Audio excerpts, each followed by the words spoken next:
Warning: the details of this case are disturbing and graphic in nature. Viewer discretion is advised. Huntsville is nestled in the Appalachian region of northern Alabama. Residents there enjoy a great outdoor life featuring hiking, water sports, fishing at surrounding lakes, and vast woodlands that encompass the Tennessee River Valley. Until 1940, Huntsville was a small town with a population under 15,000. But the situation began to change at the outbreak of World War II, when it was chosen as the site of several military manufacturing plants. Redstone Arsenal, a center for U.S. rocket research and development, was established there in 1941. Werner von Braun, a German rocket scientist, arrived in 1950 and led development of the Redstone, Jupiter, and Pershing missiles. Prior to getting the name Rocket City, USA, Huntsville was known as the watercress capital of the world because watercress was harvested in such abundance in the area. Today, Huntsville is Alabama's fastest-growing metropolitan area with a population of over 200,000 and is the state's largest city. Good times had definitely arrived in Rocket City, and by the 1980s, it was home to many residents who were living out their dreams and were proud to call it home. The University of Alabama's Crimson Tide, the premier college football team, was winning national championships, and Sweet Home Alabama was a common tune on the radio. But as we all know, not every dream is a good one, and some can be a hellish nightmare. By the same token, there are also horrific crimes that can only be described as evil. I'll briefly mention the following cases to illustrate that these atrocities can and do occur all over our land. Moises Meraz Espinosa skinned and murdered his own mother in a satanic ritual in 2011 and is currently serving 25 years to life in prison. According to the LA Times, Espinosa was 18 when he confessed to killing his 42-year-old mother, Amelia Espinosa, during a satanic ritual. The report said she was not only skinned, but filleted and dismembered as well. The judge in the case said this was the most disgusting, hideous, and vulgar case he's seen in 50 years. Richard Ramirez was one of the most prolific serial killers of our time. Before his 26th birthday, he would kill at least 13 people and commit 11 sexual assaults in a wave of seemingly random attacks that terrified residents of Southern California in the summer of 1985. His crimes were deemed so cruel and callous that they earned him a whopping 19 death penalties. He died in prison on June 7, 2013, while awaiting execution. And in an astonishing case of lightning striking twice, Huntsville was again the location for a satanic murder in 1993. Eileen Janezik was convicted of killing a Huntsville reverend inside his church.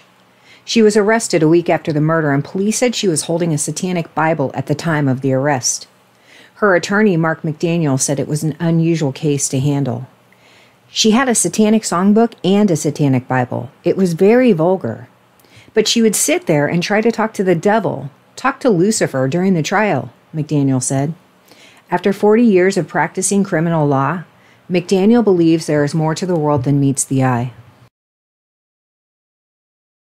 The peace and serenity of daily life in Huntsville was shattered on March 10, 1998, when police were called to Camelot Drive. They arrived at a horrific crime scene where Cynthia and Gerald Franklin lay dead, and 3 of the Franklin children were found lying in pools of their own blood, barely alive. Local news accounts soon spread like wildfire throughout the city. Police and Huntsville emergency responders survey the damage, taking account of victims and survivors. They're busy working, but the reality and the horror seeps in. It was one of the worst in 25 years. Yes, it was one of the worst things. Don Webster says HMC rescuers on the scene of the brutal attack have been undergoing routine counseling to come to grips with what they witnessed just over a week ago. Perhaps the best medicine comes with word from the family that at least 2 of the Franklin children may be on the road to recovery. I think it's going to be excellent news when they get the word, which we're going to go back and try to make as many of them aware that the children are improving. While doctors and nurses here at Huntsville Hospital tend to the needs of the children, the Franklin family members also find a shoulder to lean on, a hand to hold. Linda Harvison is the Huntsville Hospital social worker assigned to help the Franklin family. She says survivors are often forgotten about in the rush to help the victims, But now, without her parents, her older brother charged with their murder, 11-year-old Stacy Franklin is getting help from the hospital as well. Jeffrey killed his parents and did a job on the 3 others that were there, said neighbor Becky Grega. Grega lives across the street from the house Gerald and Cynthia Franklin called home. She remembers the night the Franklins' oldest son, Jeffrey, used a hatchet to brutally murder his parents. Grega says she's reminded of that grisly night every time she looks across the street. You think about it every day when you see the house, says Grega. The prosecutors in this case used Franklin's writings and drawings found in his bedroom by police after his arrest. This is the same room where Franklin's mother's body was found. Madison County District Attorney Rob Broussard characterized Jeffrey's writings as the contents of his head and indicate his state of mind in the run-up to the brutal murders. In this material, there's meticulous planning about how he's going to kill his parents, even tactically, Broussard said. I know Dad will be home at this time, and I'll wait by the front door, behind the little hutch, and I'll hit him with a hammer. Mom will be out on a walk. When she comes back, I'll have the radio playing loudly. I'll call Mom in the room and ask her what's on the agenda for today. Then I'll kill her. And what about the brothers and sisters? Well, I'll take them. I'll strangle my little brother in his room, and I'll lure my other little brother into this room and strangle him. My sister, I will her, and then I'll finish her off. And it's pretty chilling, all the way down to, even if they do catch me, I'll plead insanity and fool those stupid judges and prosecutors. Throughout Franklin's writings, the prevailing theme was his fascination with the occult, and in particular Satanism. Devil worship-based, Broussard said, very violent, overtones of a sexual nature throughout the material. There are religious themes, a sort of anti-God kind of theme that runs through it. Former Huntsville Police Department investigator Mac McCutcheon, now a state representative, led the Jeffrey Franklin investigation. He was one of the first to arrive at the crime scene. There was just a massive amount of destruction and abuse to the family, he said. We had another officer there, and we were trying to secure the scene, as well as get Huntsville Emergency Services and paramedics in for the kids because the siblings were still alive. On the basis of what McCutcheon found at the crime scene, he was able to determine that Franklin killed his mother, Cynthia, first, stabbing her with a rat tail file. Then he attacks his 14-year-old sister, Sarah, with a hatchet, cutting her throat and bludgeoning her. Gerald Franklin is next to be attacked. Jeffrey lies in wait for his father to arrive from work, and then he repeatedly strikes him on the head with a sledgehammer as he entered the house. Franklin's younger brothers, Timmy and Christopher, ages 9 and 6, were then attacked with a hatchet, suffering serious wounds to their heads and throats. He never articulates a reason other than, one by one, they must die, Broussard said of the writings. After the brutal attack, Jeffrey led police on a car chase throughout the neighborhoods of southeast Huntsville. He was arrested and taken into custody shirtless, despite the cold weather after crashing into a fence. He laughed and taunted onlookers. His defense attorney described his behavior as deranged. Jeffrey stated to police that he was at the house, but he didn't admit to attacking his family. He said it was like some evil being had taken over his body. Police noticed Jeffrey had a pitchfork scratched into his chest. McCutcheon recalls Franklin as being up and down during the interrogation and not volunteering much information. At one point, the investigator drew a diagram of the Franklin family's home. McCutcheon said he sat close to Franklin and asked him to point out where he'd last seen his family members. He started at the house and he took the pencil out of my hand and he just started drawing on the paper.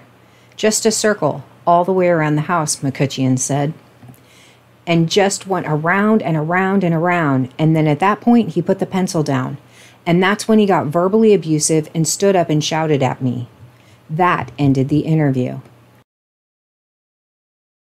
As McCutcheon continued his investigation, he discovered that Franklin had likely been up for 3 days before the killings.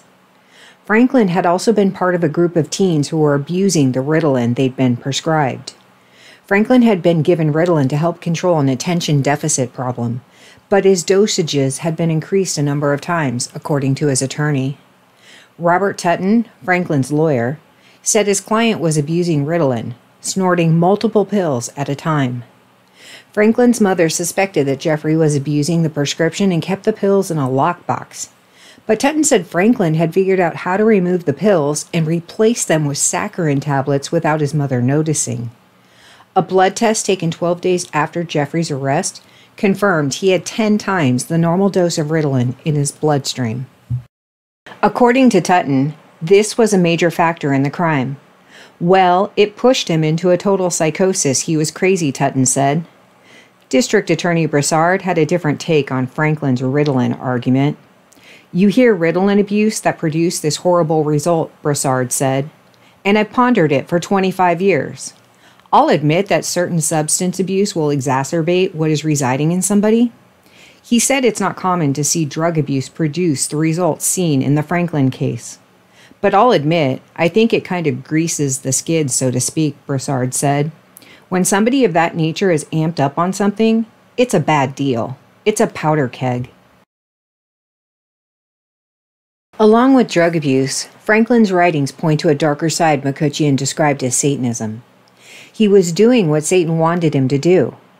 But Tutton said he didn't believe the writings prove that. I don't think he was actually devil-worshipping, Tutton said. His family were very staunch Catholics, and I think he was doing that out of rebellion in an effort to make his parents mad. And I don't think there was anything else to it other than that. From my experience, it's unique, he said. I mean, I know this exists, I know it's out there, but we normally don't see this connected to such a horrific series of murders. Franklin became a Christian sometime after his arrest, McCutcheon said. Tutton said Franklin was remorseful, and with the drugs out of his system, he was stunned by what had happened. He said Franklin had been a troubled and suicidal teen. Franklin was under a psychologist's care before the killings, and he's been in a mental health unit for most of his time in prison, Tutton said. He was a troubled teenager that had some deep-rooted psychological issues. He had sort of slipped through the cracks as far as being able to get the proper help, and a lot of people in his life had missed significant warning signs about his conditions. Several students at Grissom High School, where Jeffrey was a student, said he was involved in devil worship. According to Jenny Smith, he was really smart and a nice person up until 2 years ago. He just changed into a different person. I don't know why. His attitude was different. He was always in a bad mood and he had a really short temper. She described an incident during a discussion about God in their government class, which had her convinced that he worshipped the devil. Another student, Mark Dunham, said that Jeffrey often threatened to put spells on people, while Adam Salyer said he frequently spoke about taking drugs, mainly Ritalin. A number of Cynthia Franklin's colleagues at Valley View Nursing Home and Rehabilitation Center said that Jeffrey had been causing his family problems for over a year and a half. According to one colleague, Paul Noel, she told me it was out of hand.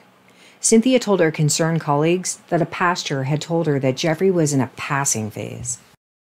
In a 2013 letter to then Madison County Judge Lloyd Liddell, who sentenced Franklin, Franklin asked that he be given credit for the 3 years he'd spent in the Madison County Jail as the court had originally ordered.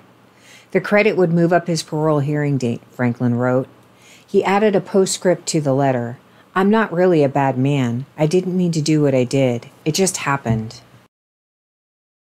Broussard said for the attacks that left his parents dead, Franklin should never be released from prison. But you look at somebody who's capable of not only that, but the attempted murder of his siblings. It was a miracle they weren't killed. You think about 3 siblings, you're the oldest in the family, and you're capable of viciously attacking your 6-year-old brother and almost killing him. That's unthinkable to me. And look, as far as his spiritual well-being, I don't sit here and wish him any ill will, but that's besides the point. The point is, what he's capable of, what he did, he's exactly where he needs to be. Franklin, who was 17 at the time, pleaded guilty to 2 counts of murder and 3 counts of attempted murder. He received 3 life sentences and is currently housed at the Donaldson Correctional Facility in Bessemer, Alabama. While serving his sentence there, Franklin granted a rare interview. Tell me about Jeffrey Franklin.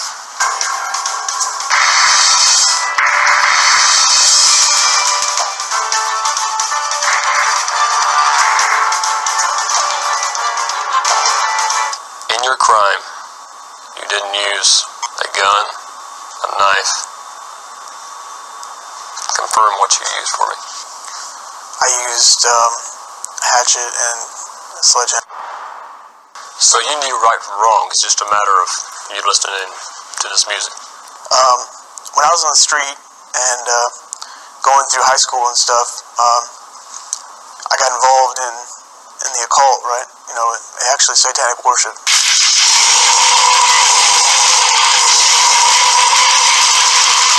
The main reason was because of the music I was listening to. I was really against God and everything He stood for. People with mental illness have delusions at the time of when they're doing something like this, you know, and so I had some delusions, but they were based on roughly on this music I was listening to and stuff like that. I got really confused, and it was sort of a strange set of circumstances. I felt that I was forced into committing this crime.